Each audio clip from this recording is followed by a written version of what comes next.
I gotta say, I think that Donald Trump is a political genius by having Elon Musk. And a lot of people are shocked now. How can I make such a statement? How can I say this claim? And the reason is because I actually followed the first time he ran into office. Do you guys remember, right? Like, does your memory go that far back? Because mine does. And when he was into office the first time around, anything he would tweet, the media would be up on his ass. And it was mean tweets nonstop. And this actually got his approval rating down. The mainstream media constantly focusing on Donald Trump and being like, oh my goodness, he tweeted Kofifi. What does it mean? Oh, he doesn't know how to type. His mind is leaving his body. He just doesn't know how to use a keyboard anymore. And the thing is, the approval ratings would actually go down from shit like that. Oh no, he said that Kim Jong-un is Rocket Man. He's going to bring World War III.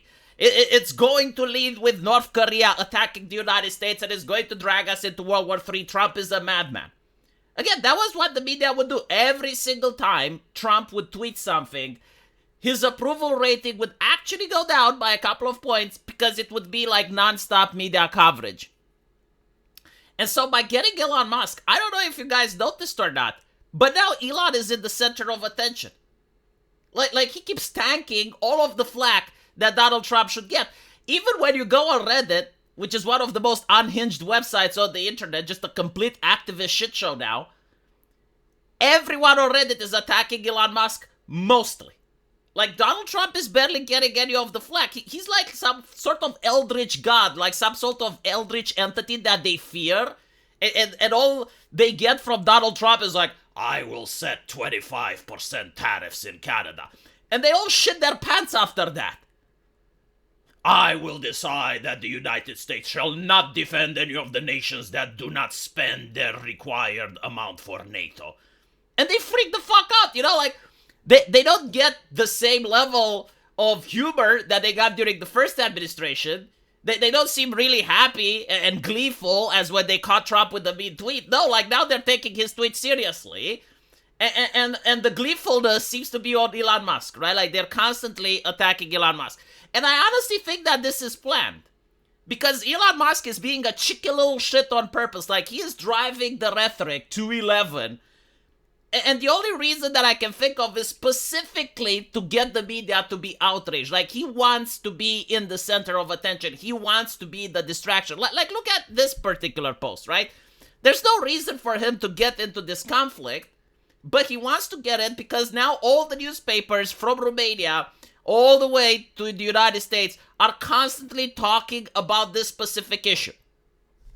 So Elon Musk makes a post saying that he challenges Putin to a one-on-one physical combat over Ukraine, and his Starlink system is the backbone of the Ukrainian army. Their entire front line would collapse if I turn it off.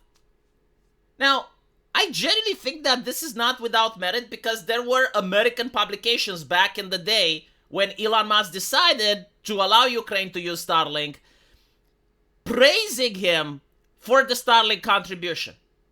In fact, like, they said that Starlink was paramount in the war effort because the Russians couldn't turn it off, they couldn't hack it. And so, when Elon Musk was accused on working with the Russians, he basically said, well, like, how can I work with the Russians if I gave Starlink to Ukraine? Like, how does that make any sense? Right? So, like, there is a point that, yeah, like, Starlink is actually pivotal for the war effort in Ukraine. And so Poland most likely views Starlink as a matter of national security because the conflict in Ukraine directly interests the well-being of their nation. They don't want to border Russia, just like Russia doesn't want to border NATO, right? No one wants to border Russia, especially not Poland. And so when they see Elon Musk's tweet, they take the bait. Instead of actually contacting the Trump administration behind closed doors and having this conversation in private, they decided to do it in public on Elon Musk's platform, which seems to be a big mistake because this is exactly what he wants. This is exactly why he makes these tweets. So the Polish foreign minister said that Poland is paying for Starlink, and they may have to seek alternative suppliers if Musk's satellite networks prove to be an unreliable provider. To which Elon Musk responded, and I saw this live when it happened, "Be quiet, small man. You pay a tiny fraction of the cost, and there is no substitute for Starlink. And unfortunately, he is right. There is no substitute for Starlink. There could be, if the European Union would drop a little bit some of that bureaucracy.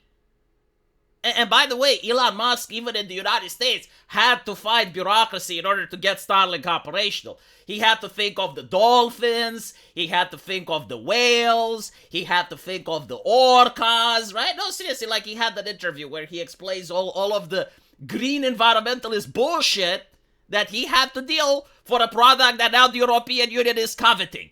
Now it's like, well, why don't we have that? Well, you could. I mean, don't get me wrong, I do think there are brilliant minds within the European Union capable of launching shit in the sky, but you guys love those bureaucrats that, we need to think of the horned viper, we need to think of the jumping spider. The Russians don't think about that when they're attacking Ukraine, do they? Alright, well, then you gotta deal with Elon Musk. And I know, it's extremely difficult to deal with Elon Musk. You can't censor him, you can't shut down his Twitter account, you can't debank him, you can't do the German thing that J.D. Vance was talking about of arresting people that had a little bit too much to think, that posted too many spicy memes. Yeah, you can't do that shit. It's insanely difficult, and our politicians in Europe, they're not used to debating. They're not used to dealing with a troll. I will tell you how, usually I should charge money for this, because it's like sage advice on how to deal with Elon Musk. Ignore the fucking troll. Yeah, I know, drop your arrogance, drop your hubris, stop looking at what he is saying, and if you actually want to talk with him, contact the Trump administration. Because you guys, I think you have this thing that we pay taxpayer money for. It's called an embassy, right? You can use your embassy to contact their embassy, and you can have a normal conversation that's not like the shit show that we have in public. I'm just saying, but what the fuck do I know? Because today I woke up with something extremely interesting. Like, look at this shit. Elon Musk launches a series of attacks on Romania. Now, I usually don't panic, but this actually freaked me out. I should sue this newspaper for causing panic and alarm. Because, like, if Elon Musk, the richest man on earth, wanted to attack my country, things would be bad. No, I'm not even kidding. Like, I know a lot of people like to think of him as a troll because he's on Twitter and he posts such shit. But, like, think about it this way. If he genuinely wanted to fuck a country, he is the richest man on earth, connected to the MAGA administration in the United States, right? So, it's not just that he has wealth, he has nepotism. And there have been people that aren't as rich as him that have managed to fuck countries. Like, if I'm not mistaken, George Soros was at the interview where he was bragging about how he crashed countries' economies and stuff, right? Elon Musk has more money and influence than George Soros. So, like, if he genuinely wanted to attack my country, I would genuinely worry. I would be like, holy shit. But then you read the article and you realize, oh, he's not attacking Romania, he's criticizing. Oh, he's not criticizing Romanians, he is criticizing the establishment, our politicians. Well, we criticize our politicians all the time as well, right? So, like, why is this headline the way it is? But apparently he doesn't want to travel to my country anymore because he doesn't feel that it's safe. To be fair, my assumption, and this is like something that's just my opinion, it's not, supported by any evidence, but my assumption is that the reason Elon Musk visited Romania, not once, but he wanted to visit it twice, is because he probably wants to open some business here. Yeah, I know this is far-fetched and shocking, but I think he's a businessman. It's what he does, right? Like, he opens businesses. What type of business? I don't fucking know. Maybe a factory or something, probably with Tesla. Maybe something to do with Starlink. Maybe with the military. I don't know. But is it like really that far-fetched that he wants to invest and he doesn't want a second Brazil? Because I do think like Brazil triggers him. I think like memories from Brazil are like flashback in his mind, giving him PTSD. Because what happened with Brazil? Well, he opened business there, he invested there, and then the Constitutional Court with the judge went like, yeah, we're going to shut down your Twitter. Unless you censor on behalf of us under the table, unless you become our good lapdog and start censoring people we don't like, we're going to shut down Twitter. And if you keep fucking with us, we're going to start shutting down your other businesses. And eventually he cocked, but I don't think that he wants those flashbacks again. I don't think he wants to invest in another country that can do a Brazil 2.0. So if he notices what's happening in my country, yeah, he's probably going to criticize it. And he's like, what the fuck is up with like the constitutional court saying which person can and can't run for president? Like, what is this madness? Because you gotta understand, he's criticizing it from an American point of view. And in America, historically, there have been people that ran for president while in prison. There have been 2 cases of this. Like in America, you can actually be in prison for a crime. Any crime, doesn't matter. And you can still run for president while in prison. Because that is what democracy means. It means the will of the people. And if the people are aware of the crimes that the person committed and they wanted to vote for him anyway, then the people are saying that we don't care about the crimes. Or we don't believe that the crimes are serious enough, or we think the person was persecuted or whatever. You know, like the people get to vote. And this is what happened with Donald Trump. Donald Trump was also accused with the Russian conspiracy, and he was also arrested and had his mugshot taken. And he still ran, and despite all this, he won. And so this is the man that Romania needs to get on his good side so that we can have American soldiers and NATO bases on our country. Because with him, we have the cards. Without him, we don't have the cards. It's literally that simple. Like, a lot of politicians didn't drill it through their brain yet that Trump is the president of the United States, and his party also owns the House, and it also owns the Senate, and SCOTUS is on his side. And so, like, he is the will of the American people, whether you like it or not. Like, you don't have to like him, but you at least need to not piss him off. Because he is genuinely, America is genuinely the de facto guarantee of peace in Europe. Like, it is the American military that protects us from the Russians. It's not European Union. That's a trade agreement. Like, that's an economic alliance. NATO is the military alliance, and it is driven by the United States. And so when it comes to Elon Musk criticizing us for saying that we're not in alignment with American values, you're supposed to take that criticism a little bit seriously, because it's not just Elon Musk that said it, it's also J.D. Vance. And I'm pretty sure that's Trump's opinion as well, and Mark Rubio's opinion, and pretty much everyone within the MAGA administration. They all agree that, okay, you're getting our military, which means our taxpayer money, but in exchange we want you to have our values. And so I was shocked when I saw that the vice president of the pro-establishment party, the National Liberals in my country, responding to Elon Musk. And already when I saw the tweet, I was like covering my face, and I was like, please tell me that you at least didn't at him. Because I know you said something stupid, but please tell me that at least you didn't at Elon Musk. And then I look, and it's like, okay, he didn't at Elon Musk. Oh, phew. So this guy from the Never Liberal Party has said that, yes, it is democratic to forbid an anti-Semite that's financed by the Russians to run for president. It is democratic to cancel elections that have been that have been affected by the Kremlin. And at the same time, it would be stupid and undemocratic not to do it. The Americans disagree with this take. And grammatically, like by definition, it doesn't make sense. Democracy is the will of the people. Now, if you actually ran a poll in society, right? Like if you went and asked Romanians, like, what do you think about this? Should this guy be allowed to run or not? And then with that poll, you have like 50.1% of the public agreeing with you, then yeah, it would actually be democratic not to allow him to run. But in the meantime, it seems that you're trying to save democracy by banning democracy. How does that make sense? And not to mention, a lot of people, for my take, were saying that I am a pro-Russian. It's like, I'm sorry, but like, Nicu Șordan agrees with me. He said that Georgescu needs to be beaten at the ballot box. The unique candidate, Crin Antonescu, also agrees with me on this take, saying the exact same thing. Elena Lasconi, the member of the USR, also has my take. So it actually seems to me that not allowing him to run is like a fringe opinion even among the elites. Because all the other people that are running for president, they're basically saying, no, like, let the man run. Like, sure, we can beat him at the ballot box. So I'm really glad he didn't at Elon Musk with this.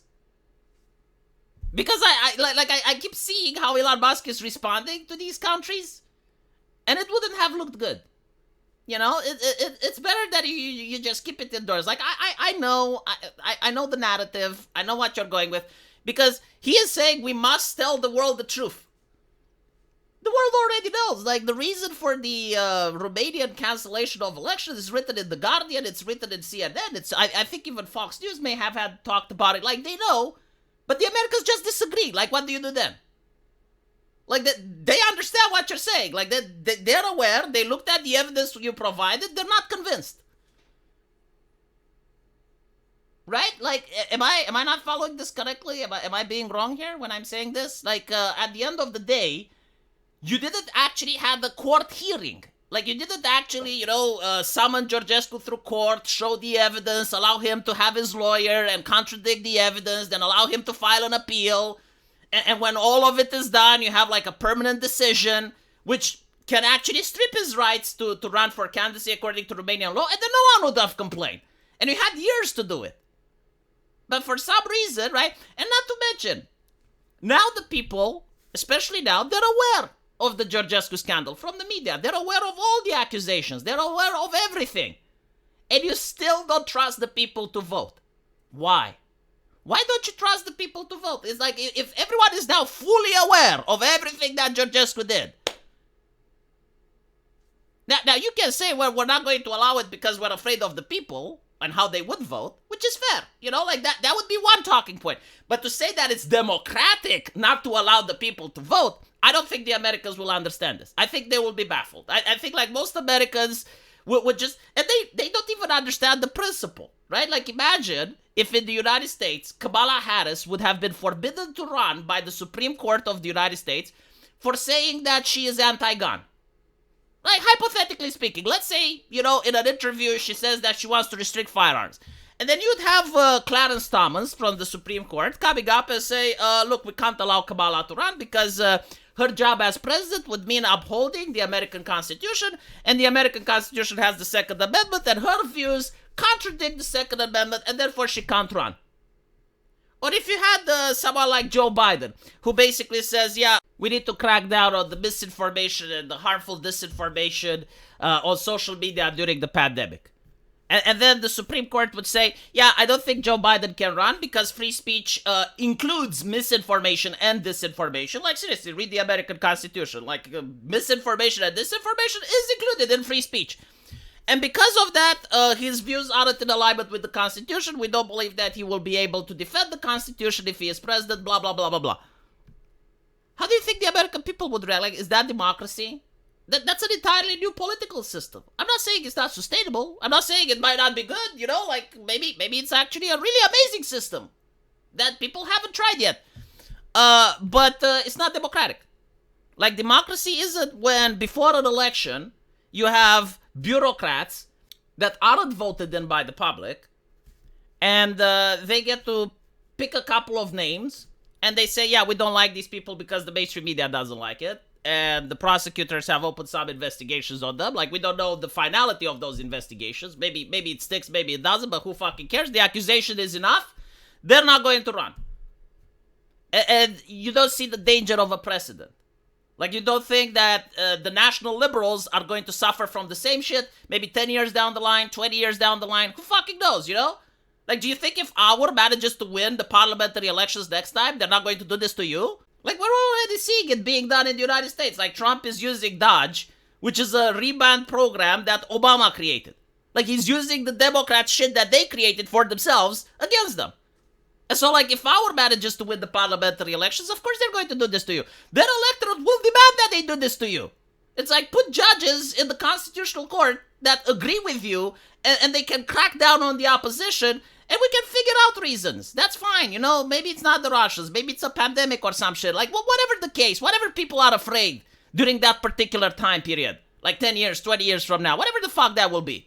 Just say that, oh, well, they're against the Constitution. Just find any statement that they had in the last 5 or 6 years, whenever they went on a podcast and said something off the cuff, take that statement, give it to the press, make the press talk about it constantly, have some prosecutors open a couple of files on them, and then we have enough reason to prevent them from running. This is not democratic. Again, it's a new system. Maybe it's a good system. Who knows?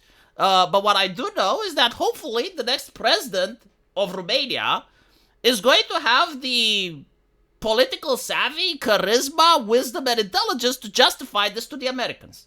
Because the Americans seem upset. And, I don't really blame them. I mean, they're investing a lot of money in our country, right? With the defense, it's the lives of American soldiers as well. And they want to know that there is stability here, right? That we have a system strong enough in order to work, even if a crazy person manages to become president for 10 years. I personally think that we had Iliescu for 3 terms, and the country is still here. So at the end of the day, if you genuinely want democracy, you have to accept that at some point, some person that you don't like, maybe even some person that's mean-spirited, is going to become president. But you still need to have the nation functioning, right? Like, look at the United States. They had horrible presidents in the past. They're still there.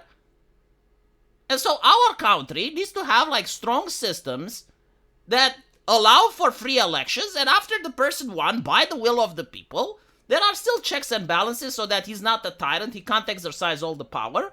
And if he does, there are ways to impeach him. And then you'd even have American support, by the way. Like, if you allow for someone to become president and then he does, like, really nasty stuff, the Americans would support you, right? Like, he broke the Constitution, he broke the law, we need to stop it. Yeah, like, that's a different conversation. But to not even allow the person. Jesus, I hate the fact that they're making me defend Georgescu nonstop. I don't like the guy. Seriously, I think he's a charlatan. Like, the last person that I want to defend. But I am concerned about the future. And I am concerned about the relationship between my country and the United States. And most importantly, I am concerned about the future of the country. I want free and fair elections. And I don't think that this is a one-off. Like, what guarantee do we have that this is a one-off and it will not happen again? Like, the next elections, instead of, like, 2 people not being allowed to run, we're going to have, like, 4 or 5. Or that the next time someone that's not from the Social Democrats or the National Liberals are going to run and they're going to win the first turn, they're going to redo the elections again on the second. Like what are the guarantees? How do we know as people that they're not even talking about it? This is what frightens me. Like, no one seems to be concerned about it. No one seems that canceling elections is an extraordinary thing. The only people that do think that are the Americans and the higher-ups. So it is what it is. I ended up ranting. I'm sorry. It's just that, this is very emotionally charging in my country. The television is making sure that I'm emotionally charged, especially with articles like Elon Musk is attacking Romania. It's like, no, he's criticizing the rulership. He's criticizing the elites. That's what he is doing. He's not attacking anything. Let me know what you guys think, though. And as usual, I will see you in the comment section. Take care.